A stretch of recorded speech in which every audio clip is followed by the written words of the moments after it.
Bienvenidos a nuestro podcast La Biblia en un año, día 221. El tema de hoy es: ¿el dinero es una bendición o una maldición? Lorenzo estaba a cargo de las finanzas de la iglesia y también era diácono. En su entorno estaba sucediendo un gran reavivamiento y se decía que toda Roma estaba siendo cristiana. Como resultado, se desencadenó una persecución bajo el emperador Valeriano alrededor del 250 después de Cristo. Los cristianos que tenían propiedades distribuyeron todo el dinero y los tesoros de la iglesia a los pobres. Valeriano ordenó que todos los obispos, sacerdotes y diáconos fueran arrestados y ejecutados. Ofreció a Lorenzo una escapatoria si le mostraba dónde estaban escondidos todos los tesoros de la iglesia. Lorenzo pidió 3 días para juntar todos los tesoros en un lugar central. Trajo a los ciegos, los pobres, los lisiados, los enfermos, los ancianos, las viudas y los huérfanos. Cuando Valeriano llegó, Lorenzo abrió de par en par las puertas y dijo: «Estos son los tesoros de la iglesia». Valeriano se puso tan furioso que decidió decapitar a Lorenzo. No era suficiente pena para Lorenzo. Así que ordenó que aquel valeroso hombre fuera asado en una parrilla. De esa forma fue como el 10 de agosto de 258 después de Cristo murió Lorenzo. Parece ser que incluso bromeó con sus ejecutores diciendo: «Pueden darme la vuelta, ya estoy bien hecho por este lado». Su valentía impresionó tanto que el reavivamiento en Roma se incrementó y mucha gente se hizo cristiana, incluyendo a varios senadores que fueron testigos de su ejecución. San Lorenzo tenía una comprensión profunda del mensaje de Jesús. Sabía que los pobres eran los verdaderos tesoros de la iglesia. ¿Cuál debería ser nuestra actitud hacia los pobres? ¿Cuál acerca de los ricos? ¿La pobreza es una bendición o una maldición? ¿Las riquezas son una bendición o una maldición? ¿El Evangelio promete prosperidad? Vamos a leer el primer texto de hoy y lo tenemos en Proverbios capítulo 19. Vamos a leerlo desde el versículo 13 al 22. Proverbios 19 desde el 13 al 22. Un hijo bruto es una desgracia para el papá. Una esposa regañona es como una gotera permanente. La gente recibe como herencia casas y dinero, pero una buena esposa es un regalo del Señor. Mucho duerme el perezoso, mucha hambre va a aguantar. El que obedece la ley de Dios se protege a sí mismo. El que la desprecia morirá. Ayudar al pobre es hacerle un préstamo al Señor. Dios mismo te recompensará. Corrige a tu hijo cuando todavía estés a tiempo, pero no acabes con él a punta de castigos. Quien no controla su enojo pagará por ello. Ayudarlo es estimularlo a repetir el error. Escucha el consejo y acepta la disciplina y así serás sabio. La gente tiene muchas ideas, pero solo se hará realidad la decisión del Señor. Lo que más agrada de alguien es que sea leal y sincero. Es mejor ser pobre que mentiroso. Primer punto: el dinero no lo es todo. El libro de los Proverbios tiene un equilibrio notable en su comprensión de la riqueza y la pobreza. Ninguna de las dos es vista como algo totalmente bueno o totalmente malo. Se entienden como parte del más amplio entramado de la vida y todos somos animados a usar lo que tenemos sabiamente. Una casa y riquezas son herencias de los padres, pero una mujer prudente lo es del Señor. La Reina Valera de 2015, el verso 14. No hay nada de malo en tener casa o dinero, pero en la vida hay cosas más importantes. Encontrar a la persona adecuada para casarse es muchísimo más importante que tener un montón de dinero. Para aquellos que estén tentados a trabajar demasiado duro buscando el dinero o cualquier otra meta, es importante recordar la soberanía de Dios. El corazón humano genera muchos proyectos, pero al final prevalecen los designios del Señor, dice el verso 21. Respetar el descanso del Sabbat y las vacaciones es un signo de que confiamos en la soberanía de Dios. Las riquezas no son lo más importante en la vida, ni la pobreza es lo peor que nos puede suceder. El verso 22 dice: de todo hombre se espera lealtad, más vale ser pobre que mentiroso. Necesitamos el amor mucho más de lo que necesitamos las riquezas. La integridad de carácter es muchísimo más importante que el dinero. Por otro lado, este pasaje no exalta la pobreza como virtud. A veces la pobreza puede ser algo provocado por uno mismo. La pereza conduce al sueño profundo y el holgazán pasará hambre, dice el verso 15. Debemos ser amables con los pobres, independientemente de la razón de la pobreza de una persona. El verso 17 dice: servir al pobre es hacerle un préstamo al Señor. Dios pagará esas buenas acciones. Esta es una promesa extraordinaria y maravillosa. Dios no debe nada a nadie. Cada vez que haces algo bueno por un pobre, estás prestándole al Señor y Él te lo devolverá con intereses. Con frecuencia vemos unas bendiciones extraordinarias en la vida de aquellos que se dedican al ministerio con los pobres, los desamparados y los que están en prisión. Vamos a orar. Amado Señor, te confío mis finanzas y mi futuro. Ayúdame a vivir una vida de generosidad con todos, especialmente con los pobres. Ayúdame a entender que mi confianza debe estar siempre puesta en ti, independientemente de lo que tenga en mis manos. En el nombre de Jesús. Amén. Vamos a leer el segundo texto bíblico de hoy, que lo encontramos en Primera de Corintios, capítulo 4, versos del 1 al 21.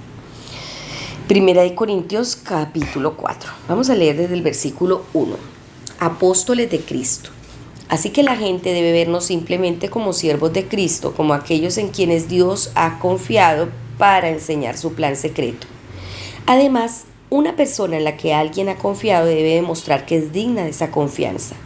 Me tiene sin cuidado que me juzguen ustedes o un tribunal humano. Ni siquiera yo mismo me juzgo.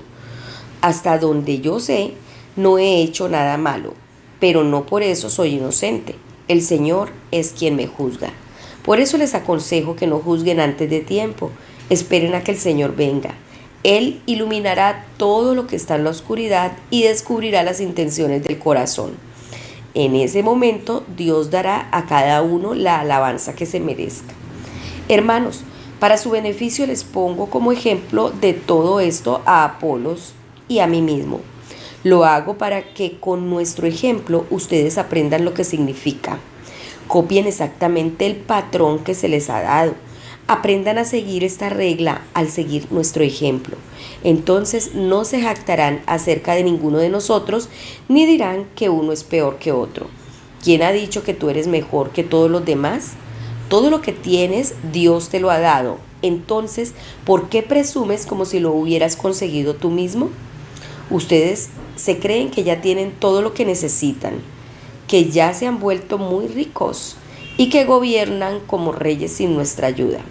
Qué buena sería si en verdad fueran reyes para que pudiéramos gobernar con ustedes. Pues me parece que a nosotros los apóstoles Dios nos ha dado el último lugar, como si estuviéramos condenados a morir frente a todos.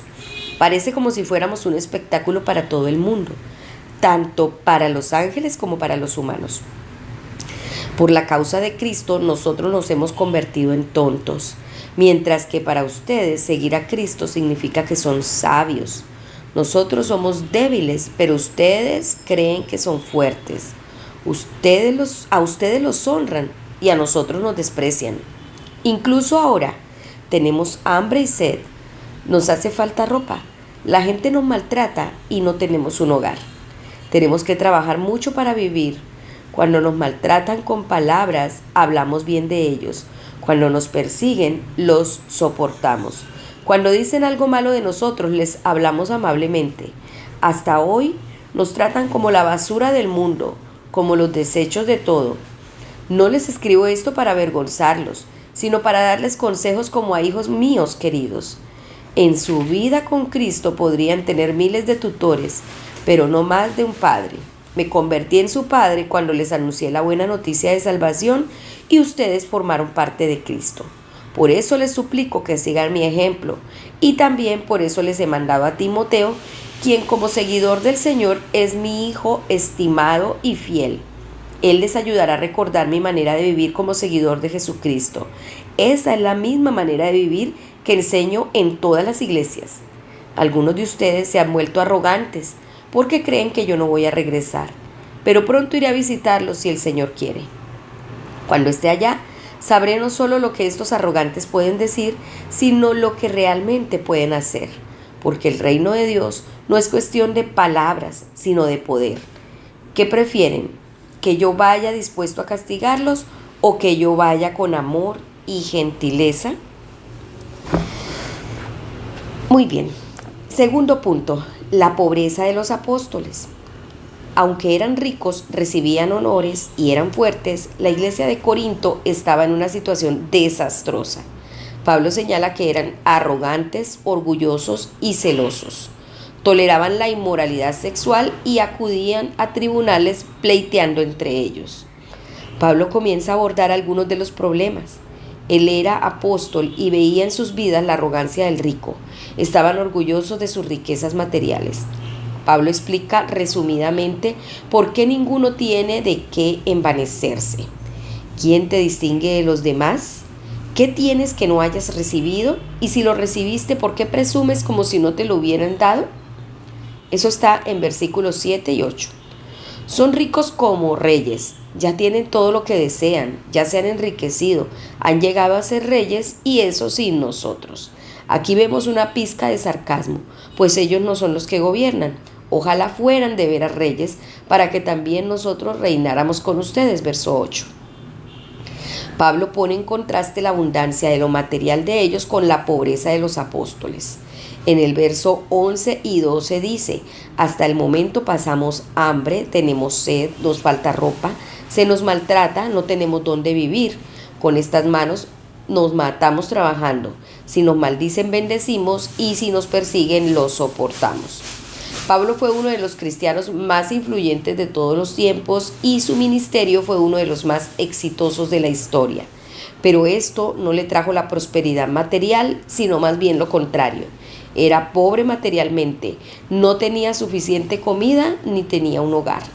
Su pobreza no le vino como resultado de la pereza, porque dijo en el versículo 12, con estas manos nos matamos trabajando.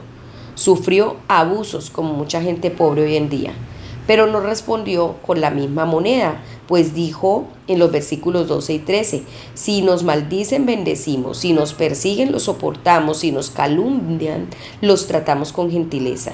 Se nos considera la historia de la tierra, la basura del mundo y así hasta el día de hoy. Pablo escribe con gran amor, no para avergonzar, sino para advertirles, pues los ve como un padre mira a sus propios hijos. En los versos 14 y 15 él dice, no les escribo esto para avergonzarlos, sino para amonestarlos como a hijos míos amados. De hecho, aunque tuvieran ustedes miles de tutores en Cristo, padres sí que no tienen muchos.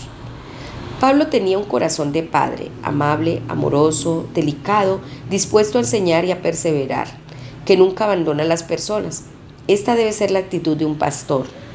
Todos los padres humanos están lejos de ser perfectos, pero eres amado y alimentado por tu Padre Celestial y puedes buscar ser padre para otros, basándote en este modelo celestial. Vamos a orar. Amado Señor, quiero darte gracias porque he recibido mucho más por medio de Jesús que cualquier cosa que este mundo me pueda ofrecer. Oro para estar dispuesto a ser un loco por Cristo. Ayúdame a imitar el consejo de Pablo, quien entregó todo por amor a ti y a las personas. En el nombre de Jesús, Quiero darte muchas gracias por llamarme al ministerio, por llamarme a ser tu hijo y por ser parte de esta gran comisión. Ayúdame a corresponder a ese amor. En el nombre de Jesús. Amén. Ahora vamos con el tercer texto bíblico que lo encontramos en Primero de Crónicas, capítulo 26. Vamos a leer desde el verso 20 hasta el capítulo 27, verso 34. Entonces, si está siguiendo la lectura, ubíquese allí en primer libro de Crónicas. Vamos a ubicarnos en el capítulo 26. Ahora busque el versículo 20. Dice así: los tesoreros y otros funcionarios. Los otros levitas estaban encargados de cuidar los tesoros del templo de Dios, las ofrendas y objetos sagrados.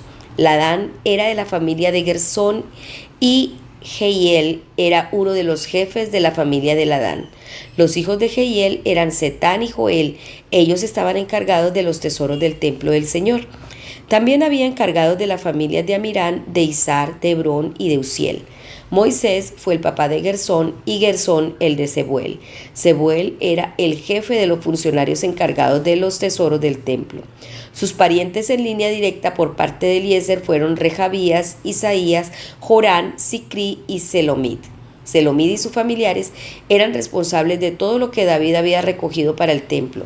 Los jefes de familias, los comandantes de más de 1000 hombres y de más de 100 hombres y otros comandantes del ejército también dieron cosas para el templo. Ellos sacaban esos regalos de los botines que conseguían de sus guerras. Esos regalos eran para hacerle mantenimiento al templo del Señor. Selomit y sus parientes cuidaban todos los tesoros que habían consagrado al vidente Samuel.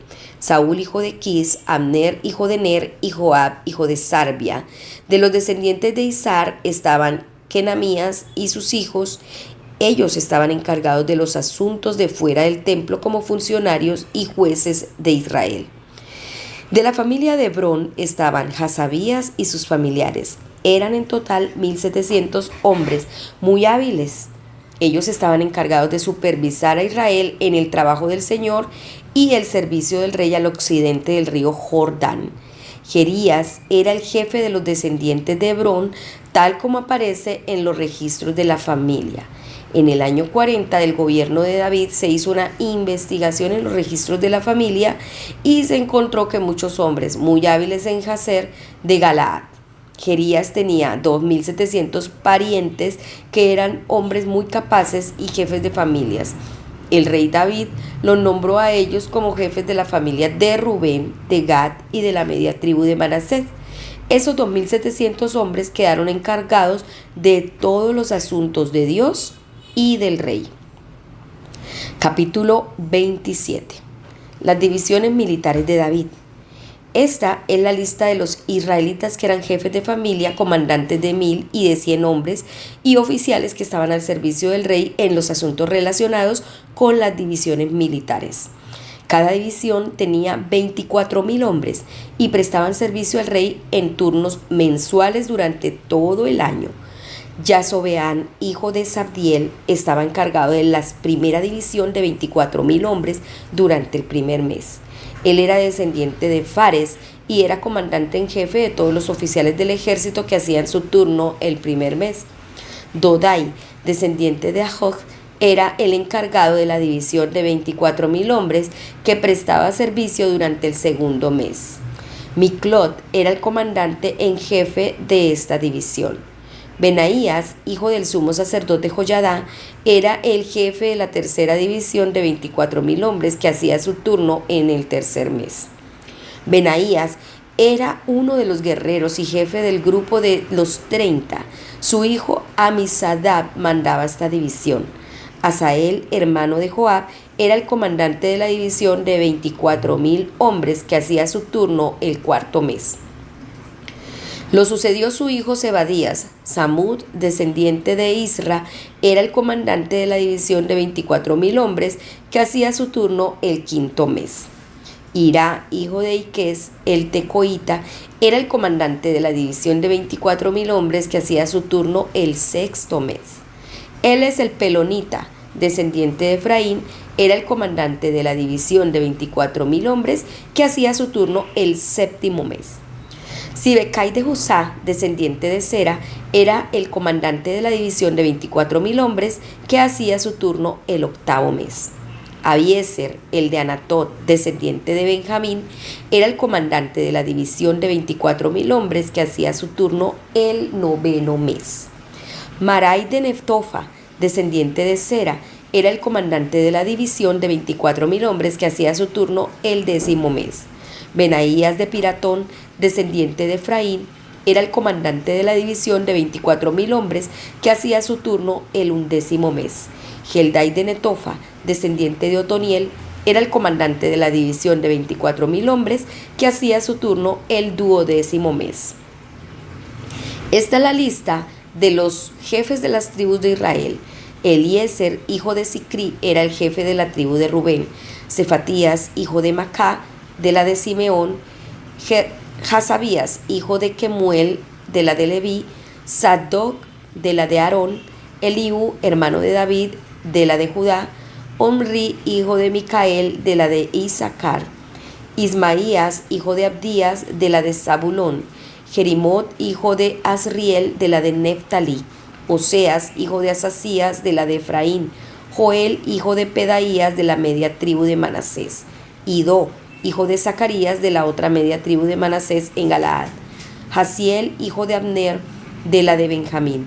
Azarel, hijo de Jeroán, de la de Dan. Todos ellos eran los jefes de las tribus de Israel. David no censó a los menores de 20 años porque el Señor había prometido que el pueblo de Israel sería tan numeroso como las estrellas del cielo. Joab, hijo de Sarbia, había empezado el censo, pero no pudo terminarlo porque Israel recibió un castigo de Dios a causa de este censo, y por eso ese dato no aparece en las crónicas del rey David. Administradores del rey. Asmavet, hijo de Adiel, era el tesorero del rey. Jonatán, hijo de Usías, estaba a cargo de los depósitos del campo, de los pueblos, de las ciudades y de las fortalezas. Esri, hijo de Kelub, estaba encargado de los campesinos que cultivaban la tierra. Simí, de la familia de Ramat, estaba encargado de los viñedos. Sabdí, de la familia de Cefán, estaba encargado del almacenaje del vino en las bodegas. Baal Hanán, de la familia de Geder, estaba encargado de los olivos y de los bosques de higueras silvestres de la región de Cefelá. Joás estaba encargado de la producción de aceite de oliva. Sitrai de Sarón estaba encargado del ganado que pastaba en Sarón. Y Safad, hijo de Adrai, era el encargado del ganado que pastaba en los valles. Obil, el ismaelita, estaba encargado de los camellos. Gedías, el de Meronot, estaba en cargo de las burras. Jasís, el agareno, estaba encargado de los rebaños de ovejas. Todos eran los administradores de los bienes del rey David. Jonatán, tío de David, trabajaba como uno de los principales asesores del rey. Jonatán era un hombre muy inteligente, sabio y con mucha educación y conocimiento. Jeriel, hijo de Jacmoní, era responsable del cuidado de los hijos del rey. Agitofel era otro asesor del rey. Usai, el arquita, era hombre de confianza del rey. Después de Agitofel seguían en rango Abiatar y Joyadá, hijo de Benaías. Joab era el comandante en jefe del ejército del rey. Tercer punto, las riquezas de los reyes. Cuando Pablo escribió, ya se han enriquecido, han llegado a ser reyes, en 1 de Corintios capítulo 4, verso 8, puede que estuviera pensando en el rey David. David era rico y tenía grandes tesoros, como lo leímos en 1 de Crónicas 26, 22. Alacenas reales, viñedos, bodegas, olivares y sicómoros, depósitos de aceite, ganado, camellos y burras, ovejas y bienes. Desde el versículo 25 hasta el 31 lo podemos leer. Las finanzas no son algo no espiritual. Por ejemplo, la alabanza a Dios normalmente tiene lugar en edificios que cuestan dinero. Administrar los aspectos económicos de una iglesia es un papel importante. A los otros levitas se les puso al cuidado de los tesoros del templo y de los depósitos de los objetos sagrados. Lo vimos en el capítulo 26, versos 20 y 22. Y en el versículo 24 leímos también que Sebuel era el tesorero mayor. La riqueza material se suele ver en el Antiguo Testamento como un signo de la bendición de Dios. Y es cierto que la integridad del que honra a Dios trabajando duro, siendo de fiar, íntegro y honesto, es una característica que suele llevar al éxito y traer la prosperidad material. Pero como hemos visto en el pasaje del Nuevo Testamento de hoy, no es todo lo que hay. Con los años he conocido a cristianos muy ricos. Algunos de ellos son de los creyentes más piadosos y más entregados que he conocido. Sus riquezas no son necesariamente señal de la bendición de Dios, pero tampoco son algo malo. La clave es cómo ves tu dinero y lo que haces con él. Vamos a orar. Amado Señor, ayúdanos a conseguir el equilibrio adecuado entre nuestra enseñanza y nuestro estilo de vida. Que nunca seamos culpables de condenar o juzgar a aquellos que has bendecido con la prosperidad material.